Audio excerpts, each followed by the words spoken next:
Hey guys, Bartell's Bookshelf here with my review of Nightmare Before Christmas: Long Live the Pumpkin Queen by Shea Ernshaw. I mentioned this in a previous video, a couple previous videos. I bought this while I was in Foster City, and I started reading it, and I just now finished it last night, so I'm finally reviewing it. I just found this randomly at Target in Foster City, and I love Nightmare Before Christmas. It's one of my favorite movies. I watch it at least once a year. As a lot of millennials do, I assume. So I just thought I would check this out and see what it was like. And this was actually pleasantly surprising. I enjoyed this way more than I thought I would. So this book, obviously, is a sequel to The Nightmare Before Christmas, the stop-motion animated film, directed by Henry Selick, not Tim Burton. Tim Burton came up with the story. Henry Selick directed it. A lot of people forget that. But this is a sequel to that classic, focusing on, obviously, the character of Sally, who is newly married to Jack Skellington at the beginning of this story. And they go on a little honeymoon to Valentine's Town and stuff like that, and they have a nice little honeymoon there. But Sally is unsure of herself because she's new to being a queen, and, you know, because she's gone from being this lowly little rag doll to being the queen of all Halloween Town. She's not sure how she feels about having to be queen, about all that responsibility. She doesn't feel like she measures up. Not very confident in herself. And one day, while trying to escape some of her sort of queenly duties, she ends up finding this old tree hidden behind some gnarled vines, and it leads into a place called Dreamtown. And after leaving the door open, she accidentally releases the Sandman, who goes around Halloween Town, putting everyone into a deep, deep, dreamless sleep that they can't wake from. And he ends up infecting all of the other holiday towns and even the real world as well.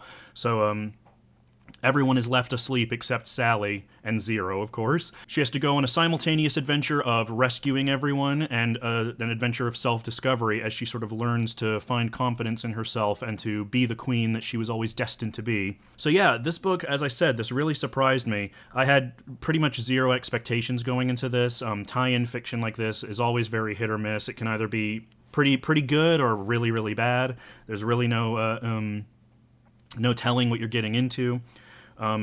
But this was actually really, really cool. Shea Ernshaw has a lot of surprising moments of poetry in this book, a lot of really nice sort of turns of phrase and gothic imagery. And for a middle grade, I assume this is middle grade, or at least YA, because, you know, the text is pretty big, and it's, you know, not the most complicated story, although neither was the original movie. It's written really nicely for something, you know, for younger readers. There's little details that she slips in, like, because Sally is stuffed with leaves, she talks about, you know, feeling her leaves in her throat, you know, when she gets anxious, that kind of thing. Talking about, you know, she's a sewn together rag doll, so she always talks about, you know, feeling her threads. She picks the threads kind of on her arms and stuff as like a nervous habit. You know, little things like that really kind of call attention to the fact that these aren't human characters. This isn't the human world.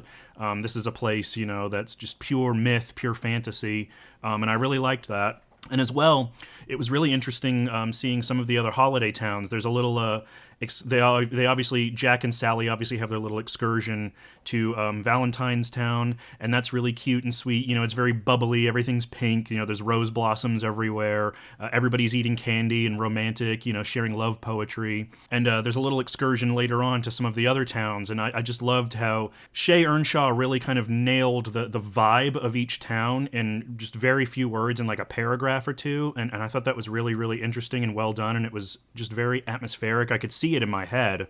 And the new towns that she develops, like Dreamtown, was also really well done. I actually really, really liked the sequence in Dreamtown where it goes. It's described as, like, you know, it's the town of dreams. So everything's kind of in an eternal twilight, you know, between day and night. The fields are all full of like lavender and things like that. Everybody wears you know, pajamas. They all have candlelit lamps. Everybody speaks in like rhyming lullabies or like soothing words and things like that. There's a big library called the Lullaby Library, full of, you know, books about sleep. There's people kind of napping everywhere on like park benches, or like in the library they're napping on, like, you know, little sofas and chairs and things. It just captures that kind of woozy, in between, you know, awake and sleep, you know, nighttime and daytime, that sort of liminal space vibe really, really well. And I really, really liked that. You know, everybody drinks tea and, you know, everybody naps. It just sounds really, really nice and relaxing, and I really enjoyed that.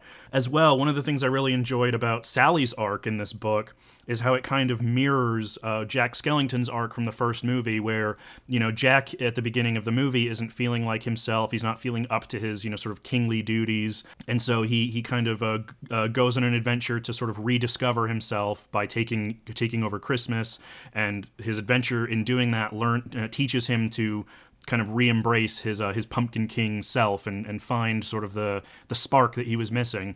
And it's a similar thing with Sally's arc in this book, where she starts out at the beginning, not feeling confident in herself, kind of experiencing a little bit of like anxiety and depression, lamenting her feelings of inadequacy. And then her adventure in the book is a journey of self-discovery, as I mentioned, of her finding that spark in herself, similar to how Jack did in the first movie. And I really liked that. I really liked how they switched perspectives, but they still have some similar themes, and the plots of the two stories are almost like reflections of each other. I thought that was really, really cool.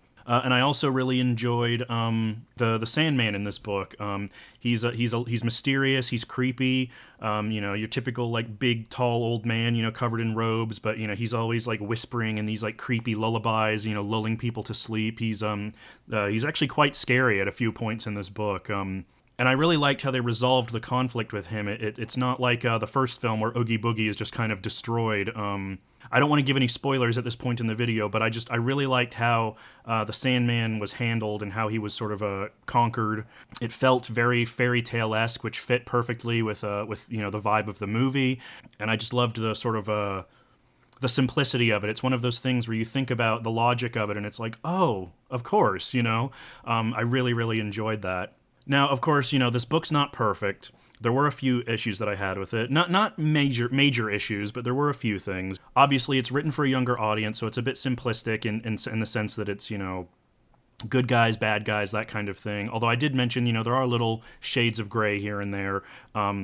And, you can't really fault it for that because the movie was like that too. The movie deals in, archetypes and mythical characters, that kind of thing. So it's not really a big deal. But I guess it stood out more in the book because the book is much more internal. We spend pretty much the whole book in Sally's head and going through her own feelings of inadequacy and all of that stuff. So there's a little bit more psychological depth there than you would get in the original movie. So I guess that kind of made me wish for a little bit more of that, like throughout the book, if that makes sense. There are a few little turns of phrase that are a little bit like I don't know if it kind of betrays the fact that maybe the manuscript was written quickly. I know some of these tie-in novels can be a little bit rushed, so some of the wording and some of the lines felt like they needed a second polish, little things like that. But there were a couple major things in this book that I really didn't buy. There was a pretty big twist in this book that, even though it was explained and it made sense, from a story perspective, logically, it all kind of made sense. I just don't know how I felt about it. And also, there's another scene later on where some real-life characters, like people in our world, are referenced. And that just felt a little bit weird to me, bringing in, actual historical figures or, celebrities, people that we know. Because the thing about the original movie, even in the human world, everything was very vague. It's all, as I said, it's all archetypes, it's all stereotypes, it's all, mythic figures. There's not really, imagine if, I don't know, Jay Leno showed up in the middle of, the human world section in Nightmare Before Christmas. Stuff like that. There's a moment like that in this book. And it feels a little bit weird and not entirely in line with the universe of the story. So there were those things about it that I wasn't 100% sure on. Again, I don't want to spoil anything, but those two were fairly major developments that I wasn't 100% convinced of. But overall, I actually really, really enjoyed this book, much more than I thought I would.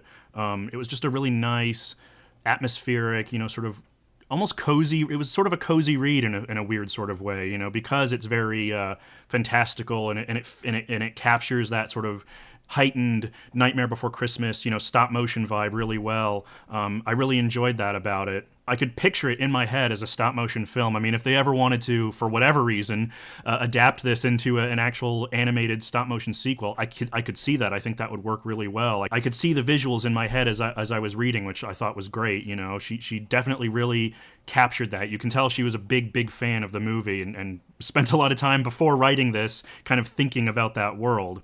And I also really liked that, you know, as a tie-in sort of sequel novel, it didn't rely too much on callbacks. Obviously, you know, there's references to aspects of the world, to characters and things from the previous films, but I thought this this stood on its own as a standalone story. It wasn't overly reliant on the original film. It felt like a natural extension of the world of the film. And I really liked that they came up with a new villain and a new plot. I was really glad they didn't just do something lame like, you know, let's bring Oogie Boogie back, you know, the return of Oogie, which I know was the plot of the PS2, you know, Capcom game, but, you know, that's a video game. I can excuse that a little bit, but I don't think I would have liked this as much if they did something kind of lazy like that, where they're just like, let's bring back the bad guy from the first movie. I really liked that it was trying to do its own thing and expand the world beyond, you know, the confines of the original film in a way that made sense. And I think in that sense, it succeeded very well. So, yeah, I was looking up Shea Ernshaw, and she's actually written a couple other YA books and an adult novel about witches, I think, which I read about, and they all sound really interesting. So based on how much I enjoyed this, I might check those out. So yeah, this is a really pleasant surprise. As I said, I grabbed this at Target with no knowledge of what it would be like. I hadn't heard anything about it from anybody. Apparently, Laura told me this was really big on TikTok in like 2022, whenever this originally came out.